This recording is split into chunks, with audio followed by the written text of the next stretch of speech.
All right, so today we're going to be doing a deep dive into UK supermarket prices in 2024. That's good. We've got data for like the whole year from Consumer Group, and they've been analyzing prices across all the major supermarkets. Oh, cool. So yeah, hopefully by the end of this, we'll all know like where we should be shopping. Yeah, for sure. To get the most bang for our buck this year. Exactly. Yeah. Which they compared prices like daily for this, and they looked at like branded stuff and also own brand products too. So it's really comprehensive. Yeah, it is a very comprehensive look. So what are the main takeaways here? What's the big headline? Yeah, so like the main takeaway, the headline is that Aldi is the cheapest supermarket. Aldi. Yeah, again. Yeah, Aldi takes the crown again this year. I feel like we always hear that though. Yeah. Is it actually true? It is true. Yeah, the data backs it up. Okay. So to give you an idea of this, which put together a typical shopping basket, 56 common items. Okay. And at Aldi, that basket cost a very reasonable 100.29. That's pretty. Yeah, not bad at all. So we'll use that as a benchmark. Exactly. 100.29 at Aldi. Yeah. Got it. So what's interesting is when we start looking at some of the other supermarkets and comparing them to Aldi, thinking about those loyalty schemes. Yeah. Do those things actually save you money? Yeah, that's the big question, isn't it? Like Sainsbury's with their Nectar card. Yeah, that's a great example, actually, because, you know, Sainsbury's, they really promote that Nectar card. Yeah. But that same basket of groceries at Sainsbury's would cost you £112.13, even with the Nectar discounts. So you're telling me I'm better off just going to Aldi? Well, yeah, in terms of price, yeah, you are, because even with that loyalty card, you're still spending more at Sainsbury's. Doesn't feel very loyal to my wallet. No, exactly. And it gets even worse when you start to think about it, like over the year. Really? Yeah, because if you were a Sainsbury's shopper and you use your Nectar card every time, you could end up spending an extra $624 per year. Wow. Compared to someone who shops at Aldi. That's crazy. Yeah, it is quite a significant difference, isn't it? So those loyalty points, maybe not worth it in the end? It's hard to say, isn't it? Because some loyalty programs do offer genuine value, I think. Okay. But a lot of them, they use like these psychological tactics to get us to spend more money. Yeah. Like they give us personalized deals and point systems, and it feels like we're winning. Yeah, it's almost like gamifying it. Exactly. Yeah, like a video game almost. But we're not actually winning if we're spending more. Yeah. You've got to be careful, haven't you? Yeah. So let's talk about Aldi a little bit more. Okay. So we know they're cheap consistently. Consistently. What's their secret? How are they doing it? Well, there's a few factors. Okay. One of the main things is that Aldi relies heavily on private label brands. Private label. So that's like... It just means that the products are made specifically for Aldi. Okay. And they're sold under their own brand names. Right. So unlike national brands, Aldi has control over the entire process. So they're cutting out the middleman. Exactly. They source the ingredients, they package it, everything. That makes a lot of sense. And it means they can cut costs significantly. Yeah, because you're not paying for the branding and all that. Yeah, exactly. Okay. And the thing is with Aldi's own brands is that they're actually not bad. No, they're getting better. Yeah, they've really improved. The quality's really good. I think I actually prefer some of them to the big brands. Yeah, me too, actually. So that's a good move on their part, isn't it? Yeah, it's a really smart strategy. Okay. Because by developing these private label brands, they can keep the prices low, but they can also attract a wider range of customer. Makes sense. It does, yeah. So private label is one thing. Yeah. What else is contributing to these super low prices? Well, another key factor is their supply chain. Supply chain. What do you mean by that? So they've basically streamlined the process of getting products from the suppliers to the shelves. Okay. So they've minimized like the number of intermediaries they use, and that reduces their overhead costs. So again, cutting out the middleman and passing those savings on to us. Yeah, exactly. Yeah, brilliant. They also operate with a smaller store footprint than many of the larger chains. Okay. Yeah, their stores are designed for efficiency. Yeah. It's all about practicality. I've noticed that they're not very fancy. No, they're not fancy at all. It's just like in and out. In and out, get what you need and go. Yeah. But that means that they have lower costs. Yeah, rent and all that. Rent, utilities, staffing, all of that. Okay, so it's a more like minimalist approach. Yeah, exactly. And that helps keep the prices down. Exactly. Clever. And then another thing is their product selection. Yeah, what about that? So they have quite a limited product selection. Okay. You won't find everything there. You won't find everything. No, you won't find everything, but they focus on the essentials. Okay. Yeah, they've got the core range of items that most people need. So it's like that Pareto principle. Yeah, exactly. 80% of your needs with about 20% of the products. Exactly. Yeah. That's smart. It is smart. It's good for managing inventory. Yeah. You can probably negotiate better prices as well. Yeah, exactly. Because you're buying in bulk. Right. So Aldi, they're really focusing on value and affordability. They are. Yeah. They've got it down to a fine art. But not all supermarkets are like that, though. Are they? No, they're I not. think you've got Waitrose at the other end of the spectrum. Yeah, exactly. Waitrose there at the opposite end. They're like the fancy one. We are the fancy one, yeah. All the fancy stuff. Yeah, all the good stuff. Yeah. But that benchmark basket that we were talking about that would cost you nearly £130 at Waitrose, Wow. quite a jump from Aldi. That is a big jump. Yeah. But some people don't mind spending that extra, do they? No, some people are happy to pay for the quality Yeah. and the product selection. The experience. Yeah, the experience. Okay. And it makes you think about, how much does ethics come into play when we're choosing a supermarket? Yeah, for sure. Like, how much do people care about sustainability and all that? Yeah, all of those things, fair trade, supporting local suppliers, Yeah. all of those things are really important to a lot of people. So it's not just about the cheapest option. No, it's not. It's about your values. It is, yeah. And I think a lot of supermarkets are realizing They're that being more transparent, aren't they? they are. Yeah, you see a lot more information about where their products come from. Yeah, like the sourcing and the sustainability. Exactly. So it sounds like consumer behavior is changing a little bit. It is, yeah. We're starting to see a shift. Values are becoming more important. Exactly. But before we go into that too much, let's get back to those loyalty schemes. Yeah. Let's unpack those a little bit more and see what's going on there.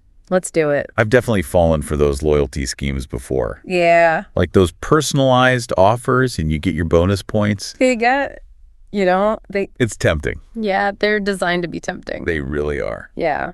Like they make you feel special Yeah. and like you're getting a good deal. Yeah. They tap into our psychology. They do. Don't they make you feel like you're part of an exclusive club? Yeah. Like you're getting something that other people aren't getting? Yeah, exactly. And they create that sense of reward, Yeah. which makes us want to spend more. I bought a whole bag of potatoes once just because I had a coupon for like 50 bonus points. Oh, wow. Didn't even need potatoes. Yeah. That's a perfect example It is. of how they can just nudge us towards making purchases that we wouldn't normally make Yeah. just because we feel like we're getting a reward. Yeah, it's like they're playing with our minds. They are. They're very clever. It's like we're pawns in their game. Yeah, a little bit dramatic, but yeah. So how do we avoid falling into these traps? Well, I think the main thing is just to be aware. Aware of what? Be aware that these programs are marketing tools. Right. They're designed to encourage spending. So don't let the points dictate the shopping list. Exactly. Stick to your budget. Buy what you need. Yeah. Don't get distracted by the shiny points. No. So we talked about loyalty schemes, but what other trends are we seeing in the supermarket world? Well, one of the big ones is online shopping. Yeah.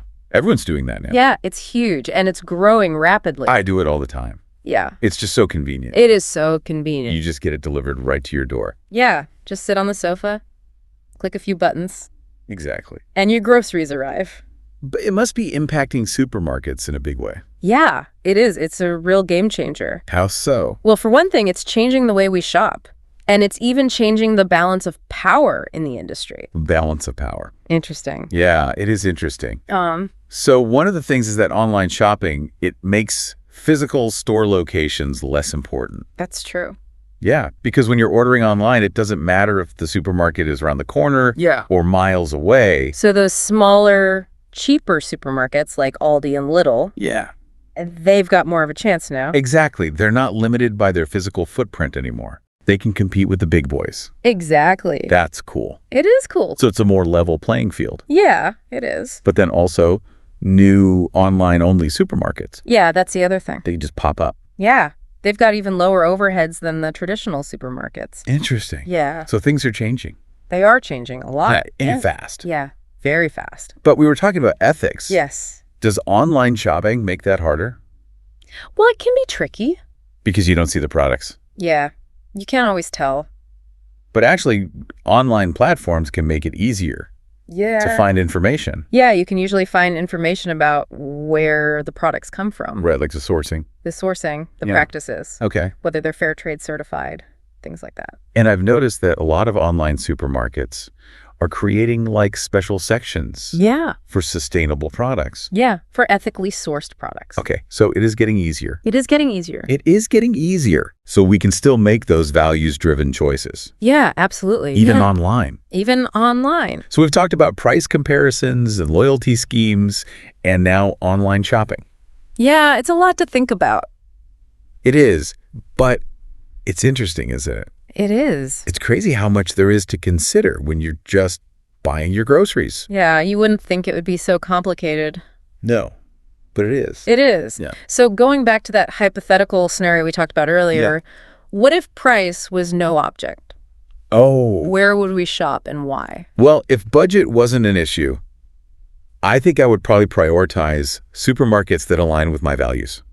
Yeah. Yeah, so places that are committed to sustainable practices, Yeah. fair trade supporting local producers. Me too. Yeah. I'd go all out on those like artisanal cheeses Yeah. and the fancy organic produce. Yeah, treat yourself. Exactly. But even without an unlimited budget, Yeah. we can still make those choices. We could definitely incorporate those values. Yeah. And every little bit helps. It does. Yeah. Every little bit helps. Yeah, it's all about making those informed decisions It is. Yeah. and finding that balance between values and budget. Yeah. Sometimes you have to make compromises.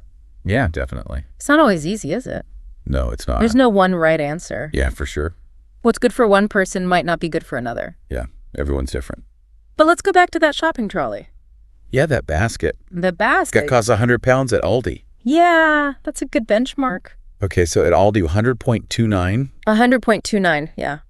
Lidl's pretty close. Yeah. Just a couple of pounds more. But then Sainsbury's, Yeah. over 112 pounds. Even with a Nectar card. Yeah, even with a Nectar card. And that can really add up over the year. Yeah, that 600-pound difference. That's a lot of money. Yeah, you could do a lot with that. You could go on holiday. Exactly. Yeah. So those loyalty programs, they can be a bit sneaky. They can be a bit sneaky. Yeah. But then at the other end, we've got Waitrose. Yeah. Nearly 130 pounds for that same basket. That's a lot. It is a lot. But they're catering to a different type of customer. Yeah, they are. Someone who's willing to pay for that extra quality. Yeah, and maybe the experience. Yeah, the experience. So we've got Aldi at one end, Aldi at one end, Waitrose at the other, Waitrose at the other. and then everything in between. Yeah, it's a whole spectrum. It is. Lots of choice. Lots of choice. Which is good. Yeah, it is good. It means there's something for everyone. So we've talked about price, but what about those ethical considerations? Yeah. Like how can people actually make those values-driven choices? Well, I think the first step is to do your research. Research, okay. Yeah. Look at the supermarket's websites. See what information they're providing? Yeah, look for certifications. Like fair trade? Fair trade organic labels. And don't be afraid to ask questions. Yeah, if you can't find the information, Yeah. just ask. Be an engaged consumer. Yeah, exactly. So as we wrap up this deep dive, Yeah. what are your main takeaways? Well, I think the main thing is to remember that you have the power to choose. We do. We really do. We don't have to be swayed by loyalty programs or convenience. Yeah. We can compare prices. We can consider our values Yeah. and make informed decisions. Exactly. Good for our wallets and our conscience. Exactly. Any other takeaways? I would say embrace innovation. Innovation. Yeah, things are changing so fast in the supermarket world, They are. especially with online shopping. So explore different options. Okay, be open to new things. Yeah, be open to new things. And remember the ethics. Yeah, don't forget the ethics. Support those businesses that are doing good. Absolutely. Every purchase is a vote. Yeah, make it count. Make it count. Well, this has been really interesting. It has. I feel like I've learned a lot. Me too. It's amazing how much there is to think about. It is. Yeah, it's a whole world. It It's is. a world of supermarkets. So we'll leave our listeners with one final thought. Okay. If price were no object, Okay. where would you shop? And why? That's a good question. It is something to think about. It is. Thanks for joining me on this deep dive. You're welcome. Until next time, Happy shopping. happy shopping.